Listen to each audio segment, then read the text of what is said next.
100 দিনের টাকা কোর্ট বলে দিচ্ছে, তারপরও ছাড়ছে না। তার মানে কি? ভারতবর্ষের কোর্ট বলে দিচ্ছে যাকে তুমি বাংলাদেশে পাঠিয়েছো সে দেশের নাগরিক, তাকে ফিরিয়ে আনো। এখনো কেন্দ্র সরকারের তরফ থেকে কোনো উদ্যোগ বা তৎপরতা আমরা দেখতে পাইনি, কোর্টের অর্ডারের পরেও। মানে দেশ কোথায় চলে গেছে? হাইকোর্ট সুপ্রিম কোর্টকে এরা মানছে না। আচ্ছা, আপনি প্রথম দিন থেকে বলেছিলেন যে এই সময়ের মধ্যে এসআইআর সম্ভব নয়, অনেক সময় লাগবে, কিন্তু এখন দেখা যাচ্ছে কমিশন এসআইআর ডেট বাড়িয়েছে, ফর্মের ডেট বাড়িয়েছে, বিলম্বিত বোধোদয়। আচ্ছা, আরেকটা প্রশ্ন যে সঙ্গে, সেটা হচ্ছে যে আপনি পার্লামেন্ট থেকে বা আপনি প্রেস কনফারেন্স করে বলেছেন যে ডেলিগেশন টিম যাবে, 5টা প্রশ্ন কমিশনকে উত্তর দিতে হবে, একটা প্রশ্নের উত্তর দিতে পারেনি, কি বলবেন কমিশন? আপনারা নির্বাচন কমিশনের ভূমিকা নিয়ে তো প্রথম থেকে প্রশ্ন তুলছিলেন। গত 4 দিন ধরে দেখা যাচ্ছে রাজ্যের বিজেপি নেতারা, সভাপতি শ্রমিক ভট্টাচার্য সহ অন্যান্য নেতারা, তারা নির্বাচন কমিশনের ভূমিকা নিয়ে প্রশ্ন তুলছে।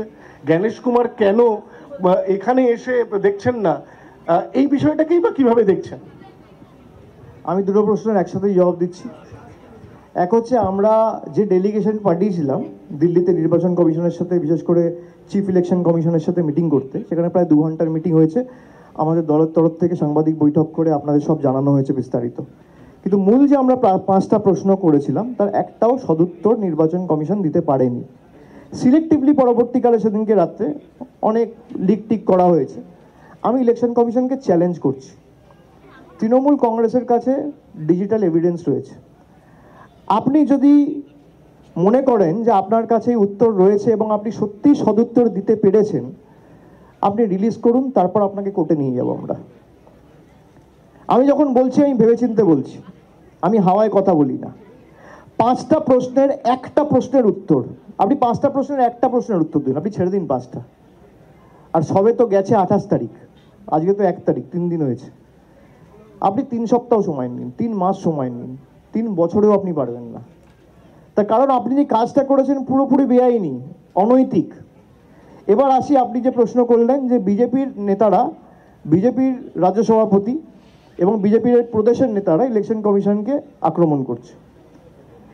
যে কোনো নির্বাচন হয় সাধারণ মানুষকে কেন্দ্র করে। আমাদের আস্থা ভরসা এবং যতটুকু আমরা সারা বছর মানুষের পাশে থাকি, আমাদের পুরোপুরি আস্থা রয়েছে বাংলার মানুষের উপর।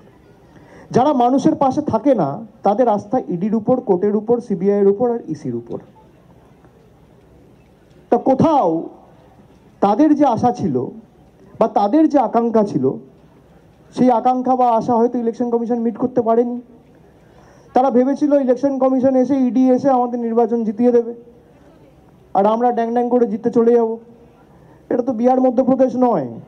গলা টিপে ধরবে বাঙালি, গলা চেপে ধরবে বঙ্গবাসী। তোমরা তো 5 বছর বাঙালির গলা চিপে ধরেছ, আগামী 6 মাস তো বাঙালির সময়। প্রতিশোধ, প্রতিদান, প্রতিরোধ যা হবে গণতান্ত্রিকভাবে গড়ে উঠবে। তো বিজেপি ভেবেছিল এসআইআর হবে আর ড্যাং ড্যাং করতে করতে বিজেপি জিতে যাবে। তাই যদি হয় তাহলে আমার চ্যালেঞ্জ অ্যাকসেপ্ট করুক। নির্বাচন কমিশনকে ব্রিফ করে বলা হয়েছিল যে 1 কোটি ভোট কেটে দাও। অনেকে বলছে যে বাংলায় বিএলওরা ভাই ভয়ের পরিবেশ কে তৈরি করেছে? এই যে একের পর এক লোক আত্মহত্যা করছে, তৃণমূল বলেছে যে 1 কোটি নাম বাদ যাবে? রাজ্য সরকারের কেউ বলেছে? মুখ্যমন্ত্রী বলেছে 1 কোটি নাম বাদ যাবে? আমরা তো বলিনি, বলেছে বিজেপি। আমার কাছে একটা ভিডিও ক্লিপ আছে, আপনাদের শোনাই। বিজেপির রাজ্য সভাপতি থেকে শুরু করে বিরোধী দলনেতা থেকে শুরু করে এই ভয়ের পরিবেশ যার কারণে মানুষ আত্মহত্যা করছে এবং 2002-এর ইলেকটোরাল লিস্টে নাম থাকার পরেও একের পর এক আত্মঘাতী হয়েছে, এই ভয়, ভীতি এবং আতঙ্কের পরিবেশ কে তৈরি করেছে? আপনি নিজের চোখে শুনুন না, এই নিজের কানে শুনুন না।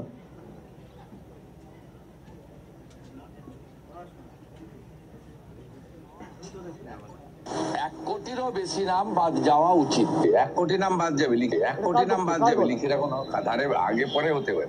পশ্চিমবঙ্গে 1 কোটির বেশি ভোটার তালিকা থেকে নাম কোয়াবে। পশ্চিমবঙ্গে 1 কোটির বেশি ভোটার তালিকা থেকে নাম কোয়াবে। এসআইআর এখনো 2 মাস চলবে, আগে থেকেই ভবিষ্যৎবাণী করে দিল। যারা অবৈধভাবে ভোটার হিসেবে পশ্চিমবঙ্গের মাটিতে আঁকড়ে ধরে বসে আছে তারা কিন্তু বাদ যাবে। যে বিহারে যদি 56 লক্ষ নাম বাদ যায়, এটা বর্ডার স্বাভাবিকভাবে তার থেকে বেশি হওয়া উচিত হিসেবে মতো, এটা লজিক বলে। প্রচুর হিন্দুদেরও ভোট বাদ যাবে। বিহারের ধাঁচে যদি এখানে হয় সার্কুলেশন, তাহলে এদের নাম কি করে রক্ষা করবেন? কমপক্ষে 50 লক্ষ উদ্বাস্তুদের নাম বেরোবে। 1 কোটিও হতে পারে, 1 কোটিও হতে পারে। 1 কোটিরও বেশি নাম বাদ যাওয়া উচিত। এটা কার গলা? এটা তো আমার গলা নয়। এটা এত পারদর্শী, ভবিষ্যৎবাণী করে দিচ্ছে হাইকোর্ট কবে কি অর্ডার দেবে আগে থেকে বলে দেয়, ইলেকশন কমিশন কত নাম বাদ দেবে আগে থেকে বলে দেয়, কোথায় ইলেকশন কমিশন কবে কি নোটিফিকেশন করবে আগে থেকে বলে দেয়। এবং বিজেপিকে সুবিধা করে দেওয়ার জন্য বিএলএ 2 যারা হয় তারা সাধারণত বুথ থেকে হয়। বিজেপি তো বুথে লোক নেই। ইলেকশন কমিশন আলাদা করে অর্ডার বার করেছে যে বুথ থেকে দরকার নেই, বিধানসভা থেকে করো। তাহলে বিএলএ 2 এর মানে কি? বিএলএ মানে কি? বিএলএ ফুল ফর্ম কি? Booth level agent. আপনি অ্যাসেম্বলি থেকে করছেন, তাহলে অ্যাসেম্বলি লেভেল এজেন্ট বানিয়ে দিন ভাই। সেই বুথ থেকেই তো তাকে হতে হবে, নাহলে বুথ লেভেল এজেন্টের মানে কি? আমার বুথে বসানোর লোক নেই, আমার বুথে ইভিএম র্যান্ডামাইজেশনের দিন ইভিএম চেক করার লোক নেই, কাউন্টিং টেবিলে কাউন্টিংয়ের দিন বসার লোক নেই, আর আমি দায়ী করছি তৃণমূল কংগ্রেসকে। পঞ্চায়েত ভোট তো নির্বাচন কমিশন প্যারামিলিটারি ফোর্স দিয়ে করিয়েছিল হাইকোর্টের অর্ডারে। কি হয়েছিল? পরেরবার পুরসভা হবে, আবার কেন্দ্রীয় বাহিনী নিয়ে এসে ভোট করাবেন। যত কেন্দ্রীয় বাহিনী দেওয়ার দিন, ভোট তো মানুষ দেবে, কেন্দ্রীয় বাহিনী ধরে দেবে। আপনার ধমকাবেন, চমকাবেন। বাংলার মানুষ বশ্যতা স্বীকার করে না। এই মাটি স্বাধীনতা আন্দোলনের ক্ষেত্রে পথ দেখিয়েছিল, বিপ্লবীদের মাটি। এই মাটি আপনাদের কাছে মাথা নত করবে না। আপনারা চান মমতা বন্দ্যোপাধ্যায় গিয়ে আপনাদের কাছে মাথা নত করুক। আমরা মাথা উঁচু করে লড়ার লোক। আপনি টাকা দেননি, কিন্তু 12 লক্ষ মানুষকে তাদের আবাসের টাকা আমাদের রাজ্য সরকার বিনা বা কোনো রকম কোনো বাড়তি কর কারোর উপর না চাপিয়ে 1,20,000 টাকা করে একজনকে দিয়েছে, যেখানে প্রায় 70,000 টাকা করে দেওয়ার কথা কেন্দ্র সরকারের। আমরা বিকল্প অর্থের ব্যবস্থা করে নেবো, চিন্তা করবেন না। আপনাদের দয়া দাক্ষিণ্যে বাংলার মানুষ বেঁচে নেই। মমতা বন্দ্যোপাধ্যায় আবার বলেছে যাদের আবাসের নাম রয়েছে, বাকি রয়েছে, আমরা আবার তাদের কোনো না কোনোভাবে যত দ্রুত সম্ভব তাদেরকেও বাড়ির টাকা ডাইরেক্ট ব্যাংক ট্রান্সফারের মাধ্যমে তাদের কাছে পৌঁছে দেবো। এই যে আপনি 100 দিনের গরিব মানুষের টাকা আটকে রেখেছিলেন, লোকসভা নির্বাচনের আগে ফেব্রুয়ারি মাসে রেড রোড থেকে অ্যানাউন্স করে যাদের টাকা পাওনা ছিল, প্রাপ্য ছিল, আমাদের রাজ্য সরকার যেটা কেন্দ্র সরকারের দেওয়ার কথা ডাইরেক্ট ব্যাংক ট্রান্সফার করে মানুষের কাছে পৌঁছে দিয়েছিল। বাংলার মানুষের জানা উচিত যে বছরে আমাদের রাজ্য সরকার মানুষের উপর কোনো রকম বাড়তি বোঝা না চাপিয়ে 28,000 কোটি টাকা খরচা করে খালি বাংলার 2,30 লক্ষ মায়েদের বোনেদের লক্ষ্মীর ভাণ্ডার দেয়। এর মধ্যে 10 পয়সার কোনো অবদান কেন্দ্র সরকারের নেই। থাকলে আপনি হিসাব দিন, হোয়াইট পেপার পেশ করুন, কেউ তো বারণ করছে না। যেটুকু করছে মমতা বন্দ্যোপাধ্যায় সরকার করেছে কোনো রকম সাহায্য, সহায়তা, সহযোগিতা ছাড়া। আমরা মানুষের পাশে রয়েছে। আমাদের ভরসার কেন্দ্রস্থল হচ্ছে মানুষ, আর বিজেপির ভরসার কেন্দ্রস্থল হচ্ছে ইলেকশন কমিশন আর ইডি আর হাইকোর্ট। বিজেপি টিভির পর্দায় রয়েছে, হাইকোর্টে রয়েছে, সমাজ মাধ্যমে রয়েছে, ইলেকশন কমিশনে রয়েছে, আর তৃণমূল কংগ্রেস মাঠে রয়েছে, ময়দানে রয়েছে, মানুষের পাশে রয়েছে। বিজেপি চায় মানুষকে টাইট করে মানুষের চোখে জল নেমে আসুক, আর তৃণমূল চায় মানুষের মুখে হাসি ফুটুক। এটাই হচ্ছে পার্থক্য। এই যে এসআইআর চলছে 1 মাস ধরে, কজনকে দেখেছেন বিজেপির পাশে দাঁড়িয়ে গিয়ে একটা মানুষকে এসআইআর এর ফর্ম ফিল আপ করতে সাহায্য সহযোগিতা করেছে? 40 জন আজকে মারা গেছে, প্রায় 8-10 জন এখনো হাসপাতালে ভর্তি। কোনো বিজেপির এমএলএ, কোনো বিজেপির সাংসদ, কোনো বিজেপির পঞ্চায়েতের মেম্বার, মণ্ডলের সভাপতি একটা মানুষের বাড়িতে গিয়ে একবার তাদের সাথে কথা বলে তাদের খোঁজ নিয়েছে পরিবারের লোকেরা কেমন আছে, তাদের কিছু লাগবে কিনা? বিজেপি মানুষের সাথে নেই, বিজেপি মানুষকে টাইট করতে আসরে নেমেছে। আপনি তৃণমূলকে টাইট করুন, আপনি লড়াই করছেন তৃণমূলের সাথে লড়ুন। আপনি বাংলার মানুষকে শিক্ষা দিতে গিয়ে, তৃণমূলকে শিক্ষা দিতে গিয়ে বাংলার মানুষকে শিক্ষা দিচ্ছেন।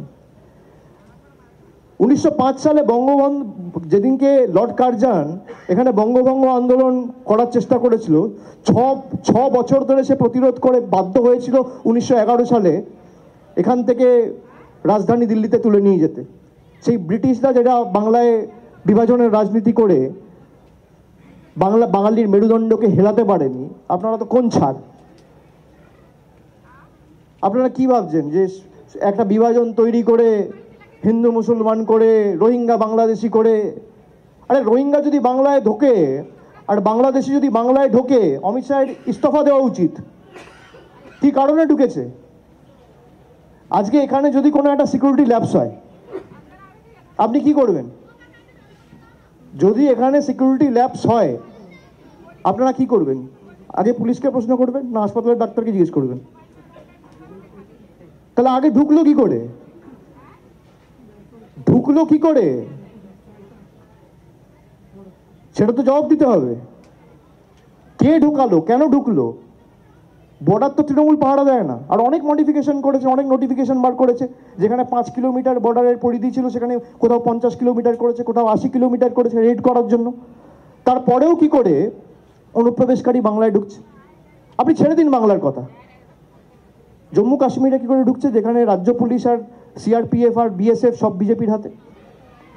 দিল্লিতে যেখানে পার্লামেন্ট রয়েছে সেখানে কি করে ঢুকে ব্লাস্ট হচ্ছে। পার্লামেন্টে যেখানে সংসদরা বসছে সেখানে কি করে সিকিউরিটি ল্যাপস হচ্ছে। জবাব দেবে না সরকার? নোটবন্দি নিয়ে নিজেদেরকে জিজ্ঞেস করুন না, যে আমরা সবাই চেয়েছিলাম কালো টাকা ধ্বংস হোক। আজকে সরকারকে বলুন খালি ডেটাটা রিলিজ করতে, যে কত কালো টাকা তারা বিদেশ থেকে ফিরিয়ে এনেছে, আর কত কালো টাকা ছিল, আর কত ধ্বংস হয়েছে। প্রধানমন্ত্রী বলেছিল এই যে সমস্ত কাজ ইডির অ্যাটাচমেন্ট আছে, 2024-এর নির্বাচনের আগে সব প্রার্থীদের ফোন করে বলেছিল এই টাকা মানুষের মধ্যে বিলিয়ে দেবো। ক পয়সা মানুষের মধ্যে বিলিয়েছে? 5 বছরে কোনোদিন শুনেছেন বিজেপির একটা পার্টি অফিস ভেঙে পড়েছে? বিহারে ব্রিজ ভেঙে পড়ছে, মহারাষ্ট্রে ব্রিজ ভেঙে পড়ছে, বিজেপির একটা পার্টি অফিস তো ভাঙেনি। তার কারণ কি? মানুষের টাকা নয় ছয় করে এরা বড় বড় পার্টি অফিস তৈরি করেছে, নিজেদের পকেটে পড়েছে। পৃথিবীর সব থেকে করাপ্ট পার্টি হচ্ছে ভারতীয় জনতা পার্টি। যেদিনকে ক্ষমতা থেকে যাবে সেদিনকে প্রকাশ্যে সামনে আসবে। যে এসআইআর একজন একটাই, আমি একজনের 5টা করে প্রশ্নের উত্তর। তুমি করেছো তো? এসআইআর নিয়ে বিজেপি অনেক বড় বড় কথা বলছে বা তারা বড়াই করছে, কিন্তু নির্বাচন কমিশনের গতকালকে ডেটায় দেখা যাচ্ছে ইনুমারেশন ফর্ম ডিজিটাইজের ক্ষেত্রে উত্তরপ্রদেশ সব থেকে পিছিয়ে 69%, সেখানে পশ্চিমবঙ্গ 90% ক্রস করে গেছে। তাহলে নিজেদের রাজ্যেই বিজেপি পিছিয়ে, কি বলবেন? সেই জন্য তো বলি বাংলার সাথে অন্য কোনো রাজ্যের তুলনা হয় না। What Bengal things today, rest of India things tomorrow. সেই জন্যই তো বিজেপি বাঙালিকে কুপঘাত করতে পারছে না। ওরা প্রতিবার একটা করে ওষুধ নিয়ে আসবে, সেই ওষুধগুলো ওদেরকেই খাইয়ে দেবে বাঙালি। আমাদেরকে চেনে না, আমরা অন্য ধাতুতে তৈরি। ওরা ভেবেছিল এনআরসি করে, সিএ করে, টাকা বন্ধ করে, ইডি লাগিয়ে, সিবিআই লাগিয়ে, হাইকোর্ট লাগিয়ে, জুডিশিয়ারি লাগিয়ে, মিডিয়া লাগিয়ে বাংলা দখল করবো। কর, ভোট তো মানুষ দেবে, ভোট সংবাদ মাধ্যম দেবে না, বিচার ব্যবস্থার প্রতিনিধিরা দেবে না, ইডি সিবিআইয়ের অফিসাররা দেবে না। মানে তারা দেবে, তারা নিজেদের রাজ্যে দেবে, সব তো বাইরে থেকে ডেলি প্যাসেঞ্জারি করতে আসে, এ রাজ্যের ভোটারও না। আপনারা 11 বছর ক্ষমতায়, আচ্ছা তৃণমূল তো 14 বছর ক্ষমতায় রাজ্যে, 2011 সালের ক্ষমতায় এসেছিল 13ই মে, প্রায় 14 বছর হয়ে গেছে, 14.5 বছর। আমরা তো আমাদের রিপোর্ট কার্ড তুলে ধরেছি, আগামী দিনও ধরবো। বিজেপি 11 বছর ক্ষমতায় কেন্দ্রে বাংলার জন্য কি করেছে? যে 4টে রেলের প্রকল্প উদ্বোধন করেছে সেটাও মমতা ব্যানার্জি ছিল বলে হয়েছে। মমতা বন্দ্যোপাধ্যায় রেলমন্ত্রী থাকাকালীন এই প্রকল্পগুলো শুরু করে দিয়ে এসেছিল। আপনি আসুন না, সংবাদ মাধ্যমে বিতর্কে আসুন, আমার সাথে কথা বলুন। কবে স্যাংশন হয়েছিল এগুলো? সব 2009-2010 সালের প্রজেক্ট। আজ মমতা ব্যানার্জি না থাকলে এই কলকাতায় মেট্রো হতো? মমতা বন্দ্যোপাধ্যায় না থাকলে রেলের কারখানা হতো? বিজেপির যদি এতই উদার, তাহলে গরিব মানুষের 100 দিনের টাকা হাইকোর্টের অর্ডারের পরেও আপনারা ছাড়ছেন না কেন? এই একটা প্রশ্ন একটু উত্তর দিয়ে দিক বিজেপি। হাইকোর্টের আগে বলতো তৃণমূলের লোকেরা পঞ্চায়েতে দুর্নীতি করেছে, তাই আমরা 100 দিনের টাকা আটকে রেখেছি। আমি বললাম যে ঠিক আছে, আপনাদের তর্ক যদি সত্যি ধরেও নি, সঠিক ধরেও নি, তাহলে হতে পারে 500 জন, 1000, 5000 লোক দুর্নীতি করেছে। তার জন্য আপনি 2,64,00,000 জব কার্ড হোল্ডারকে শাস্তি দেবেন? তা তো হয় না। হাইকোর্ট বলে দিয়েছে তোমাকে 100 দিনের টাকা চালু করতে হবে, তারপরও বিজেপির কেন্দ্রের সরকার টাকা চালু করেনি। তারা সুপ্রিম কোর্টে গেছে চ্যালেঞ্জ করে, সেই এসএলপিকে সুপ্রিম কোর্ট ডিসমিস করে দিয়েছে। মানে সুপ্রিম কোর্টের আদেশকেও এরা মানছে না। এদের এত উদ্ধত্ত অহংকার। মানুষ দেখুক, টাকা তো আমরা আদায় করে ছাড়বো, কারোর বাপের টাকা না, কারোর কাকার টাকা না, কারোর মামার টাকা না, টাকা সাধারণ মানুষের। আর টাকা তৃণমূল কংগ্রেস বাংলার টাকা আদায় করে ছাড়বে। আপনার যত ক্ষমতার শক্তি আছে আপনি প্রয়োগ করুন, মানুষ তার যা শক্তি আছে প্রয়োগ করবে, কার কত ক্ষমতা দেখা যাবে আগামী দিনে।